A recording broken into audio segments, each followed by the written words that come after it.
Tô a fim de fazer uma festa, não sei por onde começar com a parte de som, não entendo nada. Quer saber? Vem comigo, eu vou te mostrar. Festeiros e festeiras, sejam muito bem-vindos. Eu sou Carlinhos Andrade, sócio proprietário da Vision Som e Luz, e tô aqui hoje para contar para vocês algumas dicas e ideias se você quer fazer a sua festa e não tem ideia por onde começar na parte de sonorização. Às vezes você recebe um orçamento, tem um monte de item, não entende nada, o que habitualmente é normal, óbvio.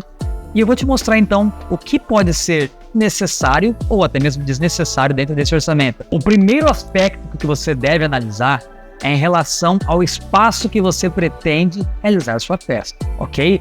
Se é um espaço coberto, se é um espaço amplo, se é um espaço menor, isso tudo tem essas questões de variação para a necessidade do som também. Então, o primeiro ponto para você analisar é o espaço. É um salão, é uma chácara, é uma fazenda. Por que isso é importante? Isso vai determinar, talvez, a quantidade de equipamento e também qual tipo de equipamento. A quantidade está totalmente ligada ao tipo que você pretende sonorizar. Vamos pensar da seguinte maneira. Quero uma pista de dança, ok? Pista de dança, legal. Pista de dança remete a som alto, um pouco mais de pressão, que é o que a gente chama de pressão sonora.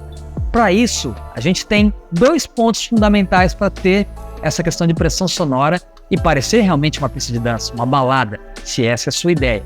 A balada, justamente, eu tenho graves, que é o que nós chamamos de subwoofers, e tenho as médias e altas, que são caixas diferentes. Você já deve ter percebido em alguma festa que você foi, que o grave você sente, às vezes tem uma pressão, treme. Esse é o grave. Você vê muito em carro, às vezes na rua. A questão da sonorização profissional para eventos é diferente do carro um pouquinho, tá? Mas a sensação é a mesma. Então, quando a gente fala de subwoofer ou grave, que é a mesma coisa, é quando a gente tem aquela pressão. A gente sente, às vezes nem ouve tanto, mas mais sente realmente aquela batida, ok? Então, quando eu tenho uma pista de dança, se faz necessário um sub, ok? As altas são as caixas que a gente geralmente está acostumado a ver. Caixas altas, caixas ou em pedestais ou até mesmo suspensas. Quando a gente tem aquele agudo, quando a gente tem aquele som mais fininho, quando eu tenho o som um pouco mais encorpado. Então, para eu ter uma pista de dança, que eu tenha essa sonorização para a pista de dança, há necessidade disso, ok? Eu vou ter esses elementos de grave, de médio e também de agudo. Esse é um primeiro ponto para você analisar. Um outro ponto importante também é a quantidade. Muitas pessoas nos procuram e falam, uma caixa de som é o suficiente? Lembra-se do primeiro ponto que eu disse lá atrás? Depende muito do espaço, depende do ambiente e do que você quer sonorizar, como você quer sonorizar. Vamos dar um exemplo de uma cerimônia. Uma cerimônia, geralmente, é algo mais suave, mais tranquilo, onde a gente tem uma grande necessidade de ter definição de voz, de algum instrumento. Então, a parte de sonorização para a cerimônia, ela é mais amena. Eu consigo fazer, por exemplo, uma cerimônia somente com as caixas que nós chamamos de altas, que é o que eu falei de médio e agudo. Existe essa possibilidade. Quantas caixas utilizar? Na maioria das vezes, nós temos duas, sendo uma por lado, que é o que nós chamamos de uma sonorização em estéreo que é possível realizar. Uma do lado esquerdo e uma do lado direito. A grande maioria das sonorizações que você vê por aí em eventos tem essa questão de estéreo, esquerda e direita, ok? Então, eu preciso, por exemplo, de um subgrave que eu citei anteriormente para fazer uma cerimônia? Na maioria das vezes, não. Depende muito, mais uma vez, do espaço e do que eu preciso sonorizar. Vamos pensar que eu tenho dentro dessa cerimônia uma orquestra, algo um pouco maior. E dentro dessa orquestra, eu tenho alguns elementos ou instrumentos que têm essa sonoridade mais grave. Pense em um contrabaixo, isso é possível acontecer. Dentro de um piano, é possível acontecer. Uma bateria, se você porventura tiver, é possível acontecer. Então, existe aí nesse caso a necessidade de eu ter um subgrave também, para que as notas e toda a harmonia que é feita pela música necessita desse grave, então tem obviamente que também ter esse grave.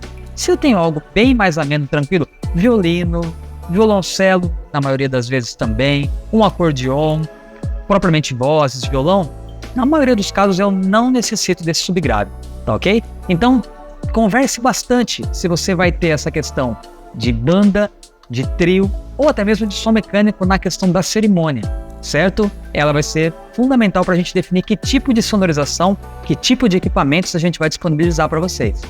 Outro ponto para vocês que é bem comum acontecer. O casal chega até nós e contrata DJ. Legal. Lembra-se que eu falei que a gente vai analisar o espaço e vai sugerir alternativas relacionadas à sonorização para essa necessidade. DJ. Legal. No meio do caminho, que é muito comum, o casal resolve colocar uma banda, certo? Então a necessidade muda.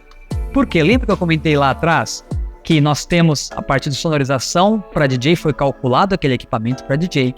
Para banda existe uma outra necessidade que é justamente relacionada à pressão sonora. Lembra-se que é a pressão sonora quando você mais sente do que até mesmo ouve. A banda requer esse tipo de situação para equipamentos diferentes.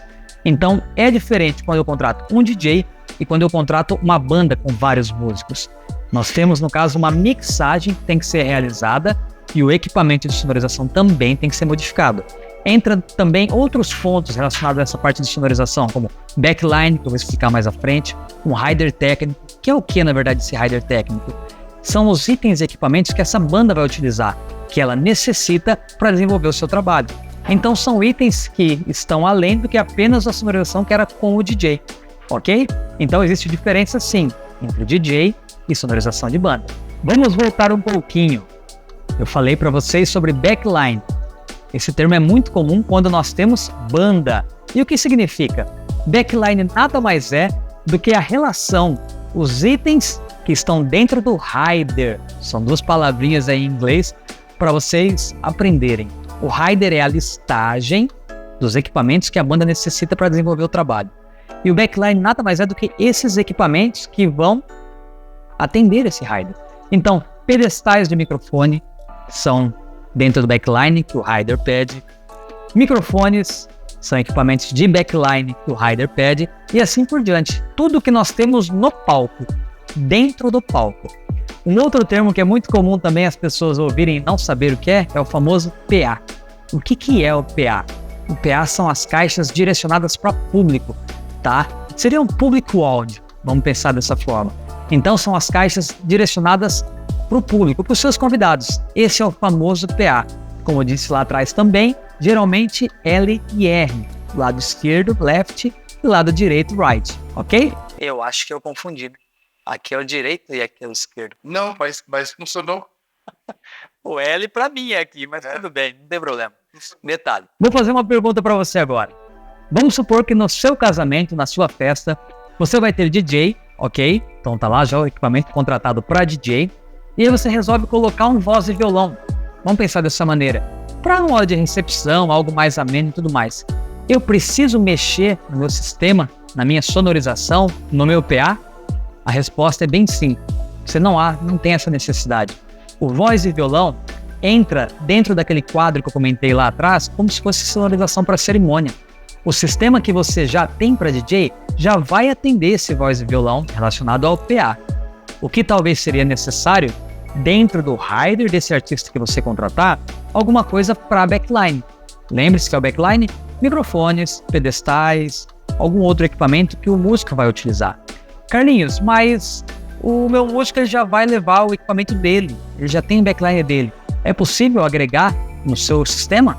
Sem problema algum, gente. Se a sua atração já tem esse material, ele pode, obviamente, utilizar o material dele e agregar com o nosso sistema para fazer a sonorização para frente, tá bom? E para finalizar esse nosso vídeo de hoje, tem um outro ponto muito importante e comum que os noivos, os casais, as debutantes, os familiares têm de dúvida. Tem um orçamento que custa R$5.000. Um outro orçamento, basicamente igual, custa R$3.000. Por que essa diferença? Na grande maioria das vezes, é relacionado à marca dos equipamentos. E isso também tem que ser levado em conta. O equipamento por si só, ele é um equipamento como qualquer outro. Mas os equipamentos de determinadas marcas têm funções diferentes de outros. E isso está diretamente relacionado ao custo. Mas antes até mesmo do que isso, em relação a valor, você deve observar o histórico dessa empresa. Verificar a qualidade que eles já realizaram com outros eventos. Esse seria o principal. E não, obviamente, só verificar a questão de preço, que não é atribuído ao valor, são diferentes. Então, preço por si só, na maioria das vezes, está relacionado a esse orçamento. Por que um é mais barato que o outro? Porque pode ter um equipamento inferior do que o outro, certo? Então, não vá por preço antes de mais nada. Vá pelo histórico dessa empresa, pela qualidade que você já viu. E a Vision, você sabe que nós temos essa qualidade. Nossa, que merchanzinho tipo Reco, hein? Eu vou colocar do lado. Né? Boa. Vamos ficando por aqui. E se você ainda não deu seu joinha, vou te falar uma coisa. Vai agora lá, porque senão o seu noivo ele vai te largar no altar. Tô brincando, gente. Não esquece de dar o joinha, é muito importante pro canal. Se inscreva também, porque semanalmente a gente vai ter dicas aqui pro seu grande dia, sendo mais inesquecível do que você já imagina. Se tem alguma amiga que vai casar, um amigo que tá pensando no casamento, manda esse vídeo para ele. Compartilha, ajuda demais. Vou ficando por aqui. Até a próxima. Valeu!